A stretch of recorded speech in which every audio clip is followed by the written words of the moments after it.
Appalling archive. Paul Bernardo and Karla Homolka, the Ken and Barbie killers. Paul Bernardo and Karla Homolka are Canadian serial killers convicted for the abduction, brutal assault and murder of 3 teenage girls. Infamous for their good looks and gruesome crimes, they were dubbed the Ken and Barbie killers. Paul met Karla in 1987 while she was visiting Scarborough. The two shared an immediate attraction, as Karla encouraged Paul's sadistic sexual behavior. Between 1987 and 1990, Paul committed increasingly vicious serial rapes in and around Scarborough. He attacked most of his victims after stalking them as they got off buses late in the evening. In 1990, Karla began taking a more active role. She helped Paul plan and execute the rape and murder of at least 3 minors in Ontario, starting with her own sister, Tammy Homolka. Living with Tammy made it easy for them to repeatedly drug and attack her.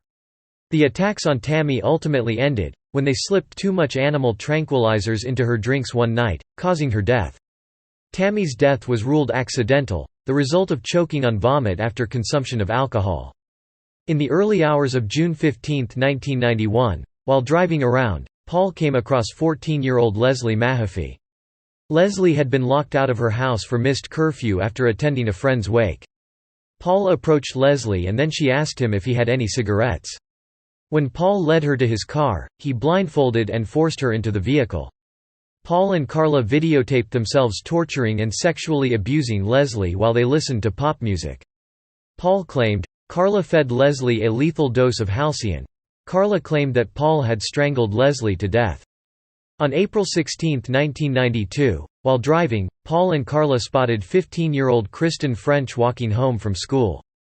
They pulled into the parking lot and Karla got out of the car carrying a map. When she asked Kristen for assistance, Paul attacked her from behind and forced Kristen into the front seat of the car at knife point. They videotaped themselves torturing, raping and sodomizing Kristen for days before eventually murdering her. Karla testified at her trial that Paul strangled Kristen. Paul claimed that Karla beat Kristen with a rubber mallet and then strangled her because she tried to escape. In December of 1992, Paul severely beat Karla with a flashlight, leaving her extremely bruised.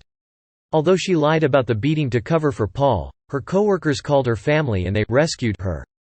She reluctantly left Paul and went to the hospital. She filed charges against him and then moved in with relatives. 26 months after Paul submitted a DNA sample, Toronto police were informed that it matched that of the Scarborough rapist. Investigators interviewed Karla, but despite hearing their suspicions about Paul, she focused on his abuse of her. Later that night, Karla told her family that she and Paul were involved in the rape and murder of Leslie and Kristen and that the rapes were recorded on videotape. Karla hired an attorney, who sought legal immunity in exchange for her cooperation. Detectives arrested Paul and obtained a search warrant. Because his link to the murders was weak, the warrant was limited. The search of the house lasted 71 days, and the only tape found by police had a brief segment of Karla performing orally on Jane Doe. Paul told his lawyer where the real videos were hidden. His lawyer found the tapes, hid them, and then resigned. Paul's new attorney turned the tapes over to investigators. In September of 1995, Paul was convicted of a number of offenses, including the 2 first-degree murders and 2 aggravated sexual assaults, and sentenced to life in prison without parole for at least 25 years. He was designated a dangerous offender, making him unlikely to ever be released. Paul became eligible for parole in February 2018, but has been denied several times. Karla was offered a plea bargain of 12 years imprisonment. When Karla's plea was finalized, she began giving statements. She told police that Paul boasted that he had raped as many as 30 women, twice as many as they originally suspected. Karla's plea became highly controversial when the videos of the crimes proved she was in fact a sadistic accomplice. She was not the helpless and abused woman that she tried to portray. In 1994, Karla divorced Paul. Karla was released from prison in 2005. She is reported to be living in Quebec, Canada. In her post-prison life, Karla is said to have remarried and has 3 children. In 2023, Paul was transferred from a maximum security prison to a medium security prison. His next parole hearing is scheduled for February of 2024.